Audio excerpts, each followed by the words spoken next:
Hey art friends, welcome to CURIO's Art Studio space. We are an art gallery and an art studio located on Main Street of Zelienople next to the Strand. And today we're going to make an awesome masterpiece with you with art supplies that you have at home. Or we have the special opportunity today to be able to actually pick up a DIY kit from our store or order it online so that you can follow along with me with the exact same art supplies that I'm using. We're going to learn about an artist named Tebow. We're going to check out how to make these awesome cupcake projects today. So get ready, get your art supplies set, and we're going to make an awesome masterpiece today with you on CURIO Creates.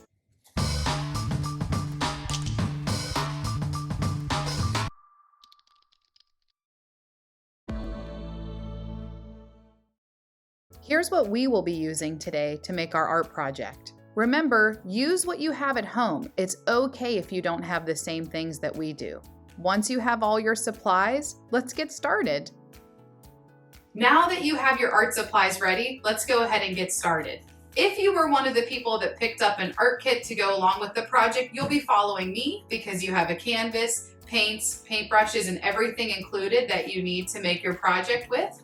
If you're making your project from home today, you're more than welcome to paint along with us, but if you want to choose to use crayons, markers, colored pencils, watercolor paints, whatever you want to make your picture out of, that's great with us. So first we're going to start with the bottom of our cupcake, kind of like that muffin cupcake tin. So I'm going to start drawing with Sharpie. You can start with pencil so that if you make a mistake, you can erase it.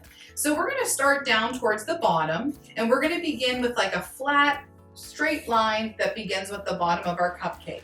We're going to do something kind of like this. We're kind of in the middle. We don't want to make it so gigantic that we don't have room for the delicious icing top, but we're going to make a line that kind of stretches across the bottom, not all the way to the edges, but kind of in the middle. This is going to be the flat bottom for our cupcake. And the only thing that makes it different from a muffin, I think, is the icing. I would prefer a cupcake versus muffin. Yes, definitely. What do you think? You don't like icing. Do you prefer muffins? I would do a muffin. A muffin. Awesome. We are doing a picture of a cupcake today because we're using the artist Tebow's images as inspiration for our project. And we'll talk about him a little bit later on.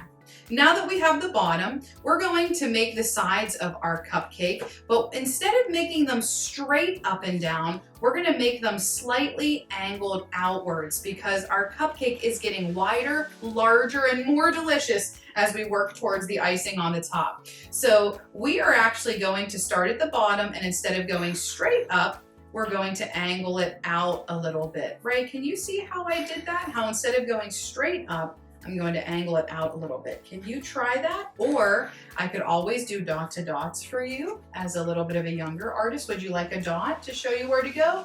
No, because you've got it. That's awesome. And the tricky part is that we're going to try and do the same thing on both sides. I said it was tricky, but you rocked it out already. Way to go. So we're going to draw up this side too so that we have our muffin or cupcake tin. That's a giant cupcake. He's going to be so delicious. I'm kind of just going for this one. I'm gonna just change it just a little bit. Yeah, because I feel like this one looks more better. Okay. So now we need to decide all different kinds of ways to make our cupcake. And Ayla might do something different than me, and Ray might do something different, just like you're gonna do something different at home, which is great. And that's what makes art so awesome, is that even though we're doing a cupcake, everyone's can be different. So we have lots of different things we can do. What we have right now is we have kind of this bottom shape like this. And we can decide many different ways to connect the top of this. Do these U shapes to almost look like it's kind of puddled icing that's drooping down like this. We could do something where instead of doing a line that's kind of cloud-like in shape, we could show the top of the muffin tin. And we could do a zigzag shape like this. We could even do something different still, where the top of our cupcake has that really cool big tubed piped icing, and we could just connect it together with a line that bends down just a little bit and back up. So however you would like to do the top of your muffin tin, cupcake tin, you can. I love that. That looks great, Raven. What are you gonna do, Ayla? Zigzag. Zigzag, awesome. I think I'll do the tubed icing instead. Now that the bottom of our cupcake is done, we're gonna start to work towards the icing. And one thing that we don't want a cupcake that has a little small amount of icing. I know when I pick a cupcake, I think you can agree, we pick the cupcake with the most icing. Raylan doesn't because she doesn't care for icing, but I'm always like, I'll take that one. He has the most icing. So we're gonna make a dot, a little line that shows us where we want the top of our cupcake to be. So we're gonna actually take our pencil, and I'm gonna take my Sharpie, and we're gonna leave a bunch of space, and we're gonna make a little dot that's kind of up here towards the top. This is gonna be a little guideline for us because we wanna hit that high of a point. Can you make your little dot to show where you're gonna go so we can make sure our cupcake has enough icing that we can really enjoy painting it in? Fantastic. So just like we had many different options for doing the cupcake tin, we want to have some different options for how we want our cupcake icing to look. So you could do something where your cupcake just kind of comes down like this and it looks like it's sitting in there, and maybe the icing is just kind of on top of it like this. You could do something where you have these kind of big fluffy lines that come out to show that it's real like whippy and has that nice big springy icing. I am going to do something a little different. I'm going to use the bottom, and I'm going to make these kind of banana hot dog tube shapes that look like they're big rolls of icing that are getting smaller and smaller as they go towards the top. So I'm going to do something a little different from the first two I showed. And if you have a different idea altogether, please definitely do that, because we know that we love for our friends to be creative. So go ahead and decide how you're gonna draw your icing. So Ray and I were just talking about the top, and she was saying that, you know, hers kind of goes up and looks like a mountain. Sometimes at the top of cupcakes, they have like this nice little kind of whipped look that even hooks at the top like this. Ray, is this what you were talking about that you wanted me to add to the top of my cupcake to make it look like the whipped top? I think you had this idea for me. I would like to see you add a cherry on top of your cupcake. Look how cute he is. That's fantastic. Now that we have our cupcake totally drawn, we need to trace over it so that it really stands out and we can see it really well. So I already drew mine in a Sharpie, but you should go ahead and trace yours. You could use a Sharpie or a black crayon, or even some of our friends at home might have a black oil pastel. So go ahead and trace over this with your crayon, please. One reason why we like to trace around our image is so that it stands out really nicely. A lot of times we will use Sharpie because it's permanent, so when you use other art supplies, it won't smear. But we can also use a black crayon too. Ayla's going to be using watercolor paints, so all the water will look really good with a black crayon for outlining. And Ray is sticking with drawing supplies today, so she's using a black crayon to show you that also. You don't have to outline it. That's just something we like to do so that our pictures are able to be seen from really far away, so they really pop. What about guys for like a cupcake tin? Oh, that's a great idea. Let's go ahead and add some lines in here for our cupcake tin. I'm going to keep it simple, and I'm just going to do 3 lines that come down to show that there's a little bit of an indentation. But if you wanted to draw some fancy lines or swirls or something to make it look a little bit more interesting, you can. I'm actually going to thicken my line just a little bit by making it a little wider at the top and a little thinner towards the bottom. Thanks, Ray, for reminding me to do that step. You're welcome.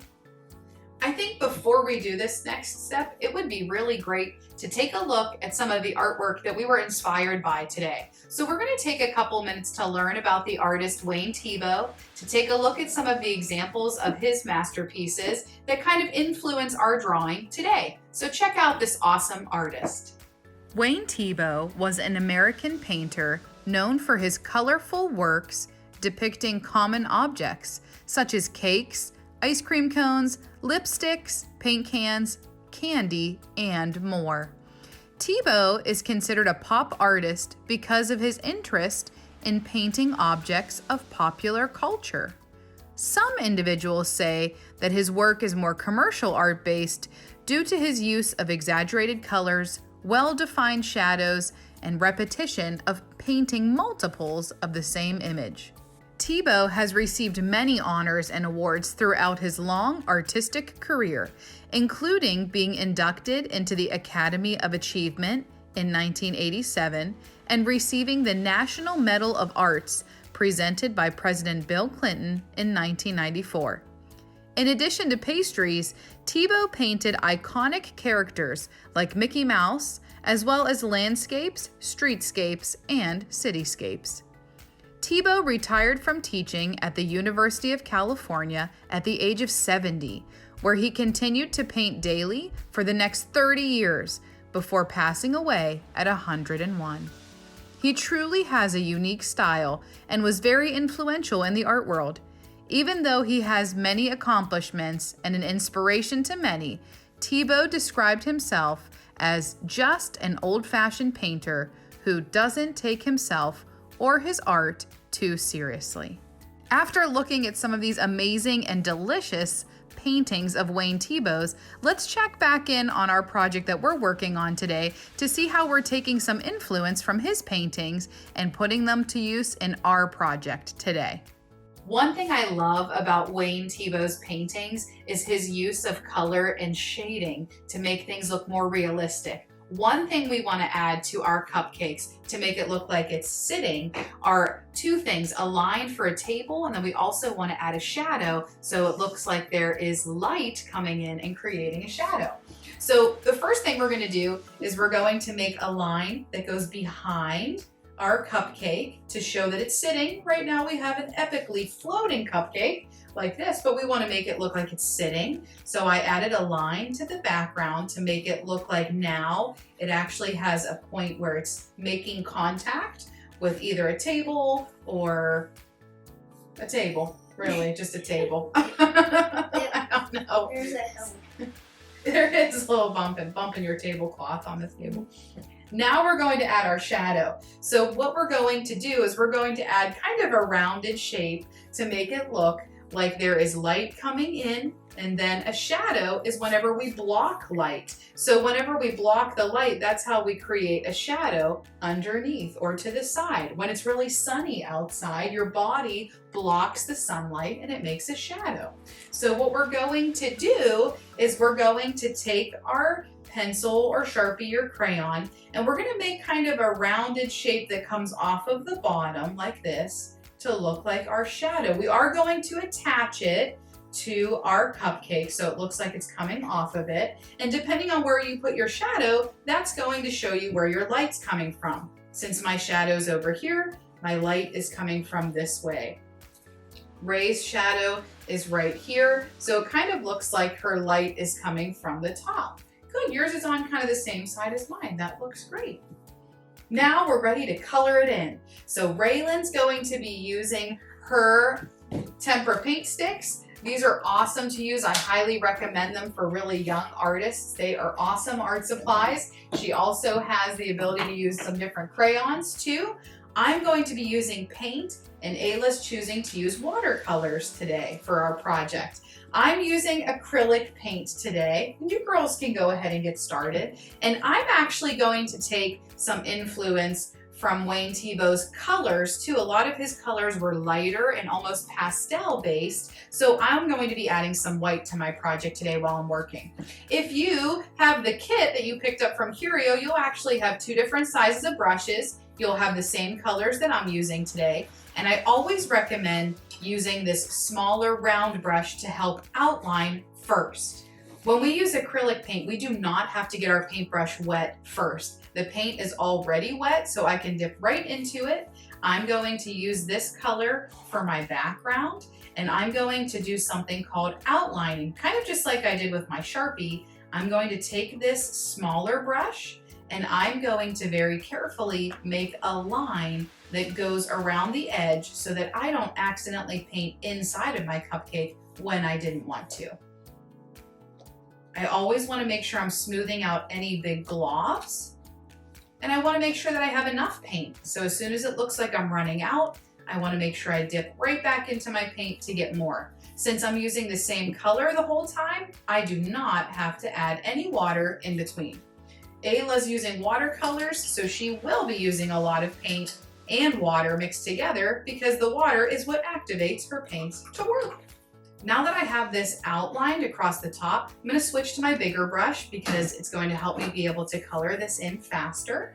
And one thing that's really neat is that I can just use this lighter color because it's pasteled already. It's already kind of a lighter Ocean Breeze is the title of it. But one thing I can do to make it even lighter still is while my paintbrush is still wet with this color, I can dip into my white and right on my canvas, I can mix these together. And sometimes you'll notice in some of Wayne Tebow's paintings, you can kind of see his brush strokes, which means that you can see the directions that he's painting and that there's a little bit of a thickness to the paint, which allows you to see the way that he painted it. So you could paint this project in just with your flat colors, or you could actually add white while you're working, and you can kind of make the letter X or a zigzag or even some circles like this, and you can work in that white as you're going, and it makes it look a little bit more painterly, which is meaning that you can see the brush strokes and the way that the artist laid the paint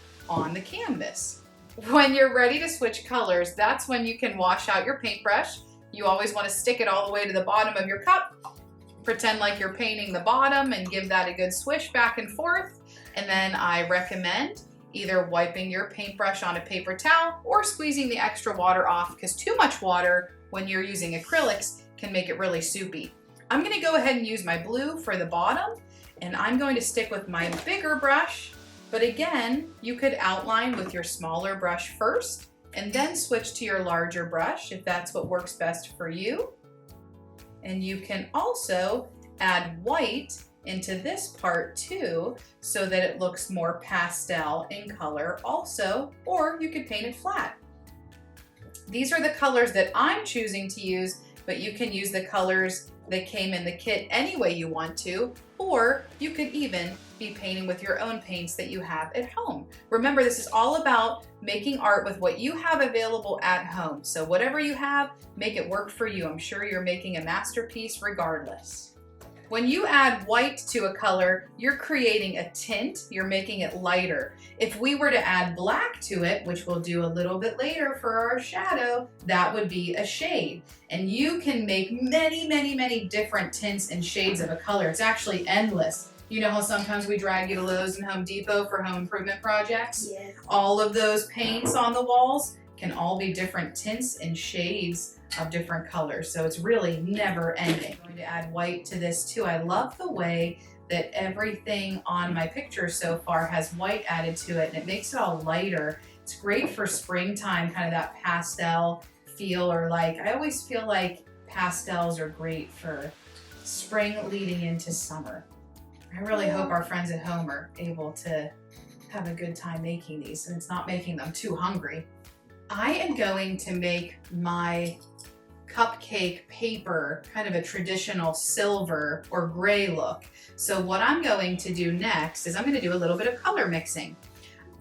We know now that anytime you add white to something, it makes it lighter and it makes a tint. So what I'd like to do is I would like to make this black lighter. So what I'm going to do is I'm going to take just a tiny, tiny, tiny bit of black, and I'm going to move a lot of my white over into my black. And when I mix that together, it will make a gray color. The more white that I add to it, the lighter it'll get. So I can make it really, really light by having a lot of white and a little bit of black, or I could make it a little bit of a darker gray by only having a little bit of white. I'm going to use this color as my cupcake tin. As I'm painting, this gray color wiped out my little lines that I had drawn in there, but that's okay. I'm kind of planning on going back and adding some more detail in with some black paint, or you could even wait until your project totally dries and add it in with some Sharpie later. Check out, Ray, do you love using these tempera sticks? Yes. They are really nice for little hands and little artists because they're really smooth and they're really easy to cover the paper the whole time.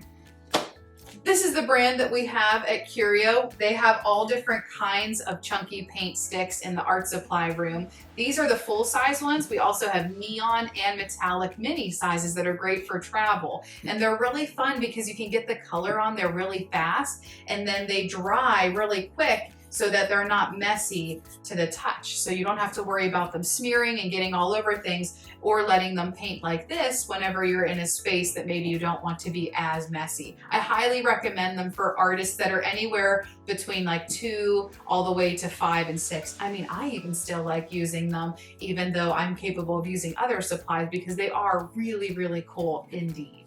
The last step that we're gonna do for today with my paint that I'm going to work on is going to be my shadow. And what I'd like to do is I would like to make my shadow a darker shade of my bottom of my table right here. So tints would be making it lighter, a shade would be making it a little bit darker. So what I'm going to do is I'm going to take my blue and I'm going to add just a tiny bit of black into my blue, and when I mix those together, it's going to bring my blue into a little bit of a darker shade. And as we keep adding black, it will make this darker and darker and darker, but I'm going to do it just a tiny bit darker. I'm not going to have it be way, way, way, way, way too dark so that it looks just black. I'm going to keep it maybe just a shade or 2 darker. But this rounded area that is my shadow is the darkest part of my project. So I'm going to use the color I used for the table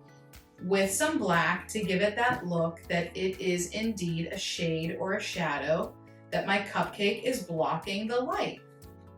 Okay, are we ready for the next step? Yes. This is my favorite step. So we are actually going to add real sprinkles to our project. And I picked them up from I don't even know where, because somebody took the wrappers off of them. But you can pick up sprinkles anywhere. You could draw sprinkles on. You could totally not have this part at all, but the sprinkles do come with our kit if you picked one up, so we're gonna talk about how to add them. You are going to want to use just regular glue to add these on. We have a tacky glue at CURIO, so we're actually going to use that. It's just a little bit extra sticky for gluing things that are different than paper to paper together. And there's a couple different ways that you can do it. You could put glue right out from your bottle onto your project. Everywhere that your glue is, that's where the sprinkles are going to stick to. Or if you have a younger artist that likes to squirt way too much glue, you could always give them the glue poured out on this is just a scrap piece of cardboard from some breakfast item or chewy bars of some kind. So we could like to recycle when we can, but we like to sometimes use glue and an old paintbrush so that we could actually just even throw it away whenever it's done, or you could wash it with soap and water. But we're going to use this so that our icing is now sticky and the sprinkles can stick to it, just like you would if you were a baker. You don't put the sprinkles on after your icing's dry, you do it when it's wet so the sprinkles stick in it. So we're going to put some glue on our icing so that the sprinkles stick to it if you would like to. Would you like to do this step? Of course. Oh, of course, okay. I wasn't sure. Do you want to use the glue right from the bottle, or are you gonna do painting on it? I think I'll use it right from the bottom. Okay, there you go. I'm going to follow Ray's lead, and I'm going to use it from a little container, and I'm actually going to paint this all over my project, and it does dry clear, so we don't have to worry about it becoming a different color whenever we're working on it. So I'm going to paint this on. I'm gonna leave it just a little bit thicker, and this tacky paint can be kind of extra thick, so we do want to try our best to smooth it out the best we can. But if all you have is regular glue, that'll work too. If you actually don't have any glue, you could do this part really, really quickly whenever your paint is still wet, and it'll hold it a little bit, but this is the definite way to make sure that it's absolutely super stuck on there. I'm going to put these sprinkles in another container, because if I hand my children the bottle, they'll be everywhere. Won't they? No. No. And I'm going to sprinkle this on while it's still wet, and I'm going to do both, because why not? There's 2 phrases The more the merrier, and less is best. So sometimes it's hard to know where to fall in between both of those. And of course, my sprinkles are going to stick to the places that I have glue. So if I get it on the sides where it's dry already, that's not going to stick. It's going to only stay on the parts that have that awesome glue on there. Oh my gosh, it's making me hungry for a cupcake. I'm going to do one last step on my project. I'm not sure if my kids are gonna do it or not. I don't think Ayla needs to do this at all. I think Ray's looks really good too, but I'm a little disappointed with how whenever I painted over my gray, it kind of painted over my lines. So I'm going to take my black paint and my little brush. I'm gonna hold it up here like a pencil, and I'm just going to paint back in my lines that I had to show kind of the texture of my wrapper. You could definitely do this and add more details in black. You could also wait until it totally dries, and like tomorrow, you could come back and draw your lines on with a Sharpie too. That's something you could do also. Sometimes people like to trace around the edge of their project. That's something you can do too, but you don't have to. You could even ask a grown-up for help if you want somebody to do that part for you, but you can do it on your own because you're an amazing artist and this is your masterpiece. True. So good what she says. True. So true. You are awesome. We are so glad that you took the time to make an awesome masterpiece with us today. I really hope that you ask an adult to show us your picture by putting it up on social media and hashtagging Curio Creates or tagging us with @CurioCool so we can see the awesome project that you worked on today. We can't wait to see you next month on another episode of Curio Creates. Let's wave goodbye to our friends. Bye. See ya. Thank you. Check out these artists in action making the same project you are at the CURIO Art Studio on Main Street of Zelienople. Feel free whenever you're done to ask a grown-up if it's okay that they take a picture of you and upload it to social media. Tag us at CurioCool on Facebook or Instagram so we can see the sweet project that you worked on today. If you would like to have more content or always be in the know of something cool that's happening at Curio, be sure to subscribe to our YouTube channel and our website at curiocool.com. This will keep you updated with any new classes, events, videos, kits, art supplies, art shows, and more.